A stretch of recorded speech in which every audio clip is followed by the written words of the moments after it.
Okay, I gotta tell y'all a little story about what happened yesterday, because it's a good lesson that went on yesterday. Now, yesterday is Sunday. I went fishing on Sunday just like the Lord told me to do, okay? And I'm out there, and I ain't gonna lie to you, I ain't having a real good time. All right, I caught like 2 bass in 4 hours, and a water moccasin fell out of a tree into the boat, which made me abandon ship. So now I am wet, pissed off with no fish. I wasn't having a good day. So I decided in my brain that I was gonna change areas and run on down the river, maybe toward the marsh, and see if I can get on some fish. I got down in the cockpit, come out the lake, and I got it up on a plane. When I'm headed down the river, I come around a curve, and I see a boat over to the right hand side in the main river. There is a code that goes on between anybody who owns a boat or has ever been on a boat, that whenever you pass a boat with people on it, you wave. So I gave him a little wave, but he gave me a wave back that was different. He was like waving me down. So I just stopped. I stopped right where I was at and eased over there to him. I said, buddy, what's going on? He said, man, I'm having motor problems. Is there any way possible I'll pay you? Can you pull me and my 2 kids back to the boat launch? I said, buddy, it ain't no problem at all. Apparently, this was that dad's one weekend a month that he gets with his 2 girls. Now, he's got 2 girls on the boat with him. One is about 8 to 10 years old. The other one is between 4 and 6. I'm not real good at judging ages.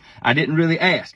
Anyway, I asked him, I said, do you have a rope, buddy? He said, absolutely. So he tied on the rope, and he threw it to me, and I'm tying it on, and we're right next to each other. Now, let me paint the picture for you, because in the bottom of the boat is the 8 to 10-year-old that's on an iPhone, and she's pouting, and she's on the phone with one of her friends talking about, yeah, my daddy's motor's a piece of crap. He needs to hurry up and get this fixed. I'm tired of being out here on the water and stuff like that. We ain't even caught no fish. Now, that's the 8 to 10-year-old. The 4 to 6-year-old is standing on the back deck of the boat with a Barbie fishing Zebco and is throwing that little trick worm as hard as she can over and over and over, trying to get every little cast in before we go to pulling her down the river. Now, about the time that I got it hooked up to my boat, I was talking to him about what boat launch he was at and this, that, and the other. We heard something sound like this.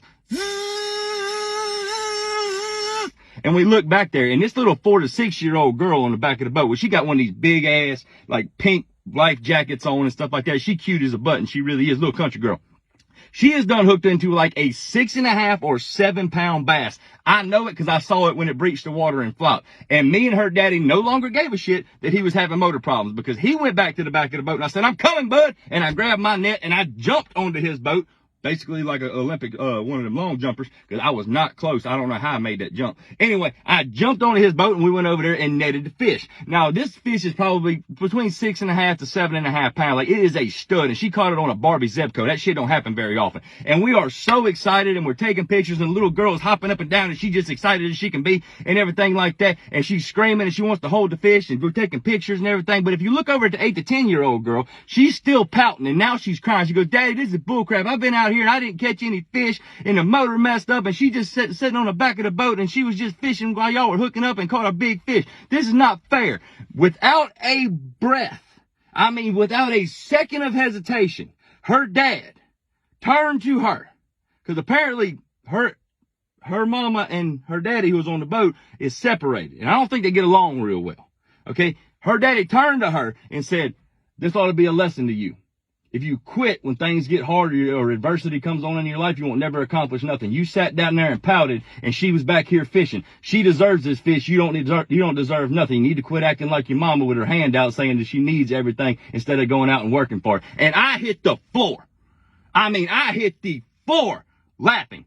And I don't think I was supposed to, but that's the funniest shit I've ever seen in my life, because this little kid's eyeballs got about that big, and he went right back to paying attention to the little girl that never gave up.